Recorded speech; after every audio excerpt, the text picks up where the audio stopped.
to start our final section, and this is on the juvenile court system.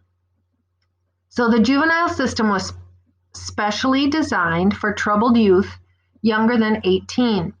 This system involves a different process and different penalties from those in the adult criminal justice system. Until the late 1800s, children accused of crimes were treated like adults. They were thrown in jails with hardened criminals and given long prison terms if they were found guilty. Some people objected to this harsh treatment of young offenders in courts and prisons. They argued that young people need special treatment. About 100 years ago, a group of reformers set out to create a separate justice system for juveniles, or young people. Juvenile courts are state courts set aside for young people. Their goal is to help juveniles in trouble, not to punish them. The first juvenile court was opened in Illinois in 1899. Most states identify a juvenile as a person under the age of 18, although a few states set the age at 16 or 17. A youth thought to have broken a criminal law is brought before a juvenile court. A juvenile who is found guilty of a crime is called a delinquent. Children may also have to appear in juvenile court if they are charged with running away, disobedience, or truancy, skipping school without permission. These acts are not crimes. They are against the law only for young people. A youth who is found guilty of one of these acts is called a status offender. A status offender is a youth who is judged to be beyond the control of his or her parents or guardian.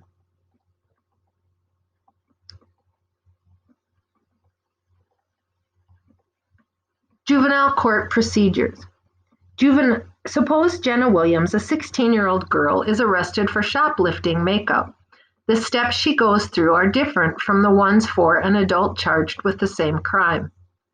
Arrest and intake. When Jenna is arrested, the police have the power to decide what to do with her. They might return her to her parents or give her case to a social service agency, an organization that helps children and family.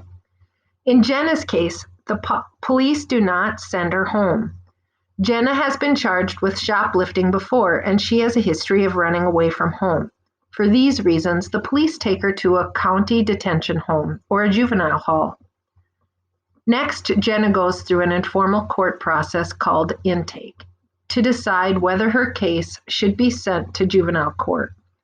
A social worker asks Jenna questions and looks at her past record and family situation. Almost 25% of all cases are dismissed, and the juvenile is sent home or directed to a social service agency. Because of Jenna's past record, however, the social worker sends her case to the next step in juvenile court. The initial hearing. At the initial hearing, the judge must be convinced that a law was broken and that there is good evidence for the young person that the young person was the one who broke it. If there is not enough evidence, the juvenile is sent home.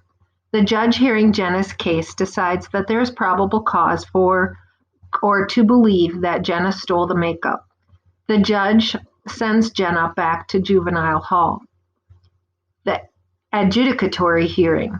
The third step, the adjudicatory hearing, takes the place of a trial. It is not public. There is no jury. The young person, however, may have an attorney. Jenna has an attorney appointed by the court. After the hearing, the judge makes a decision. In this case, the judge finds Jenna to be a delinquent. The dispositional hearing. At the next step, the dispositional hearing, the judge decides the sentence. The judge considers the youth's school situation, family, and past behavior. The judge then decides on a sentence. Should the youth be sent to a state institution for juveniles, placed in a group home or community treatment program, or put on probation? Probation is a kind of sentence in which a person is released but must be under the supervision of a court official called a probation officer. Aftercare. The purpose of juvenile aftercare is to help young people after they have been released from an institution. Each youth is assigned to a parole officer who can give advice and information about schools, job, and other necessary services. Strengthening juvenile justice. Some people think that the juvenile justice system has been a big disappointment. They see overworked judges who make quick decisions without much knowledge of the children or their families. Others say that the system is too easy on young criminals. Still, other people have argued that juvenile court should be done away with altogether.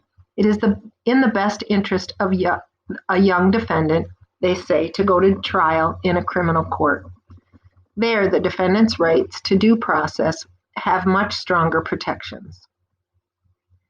Community-based programs. There are many successful programs for juvenile offenders. One is the Community Residential Treatment Center. Youths who live in small group homes instead of being committed to a large state institution. There, psychologists and social workers help them learn to get along better with other people in their lives and learn to change their behavior. Youths also continue their education so that they are better prepared for life outside the center. Many programs attempt to prevent crime from happening in the first place. They educate youth and show them possibilities other than crime. Some delinquent youth take part in tough wilderness programs. The idea of these programs is that people's self-esteem grows as they find that they can do difficult tasks. In the wilderness, youth may discover that they have the power within them to change the way they behave and to affect the world around them in positive ways. Preventing juvenile crime. A large percentage of adults convicted of crimes first got in trouble with the law when they were youth. Instead of being rehabilitated, they went on to commit more crimes. Therefore, the better our society is at preventing juvenile crime, the fewer adults the criminal justice system will have to manage.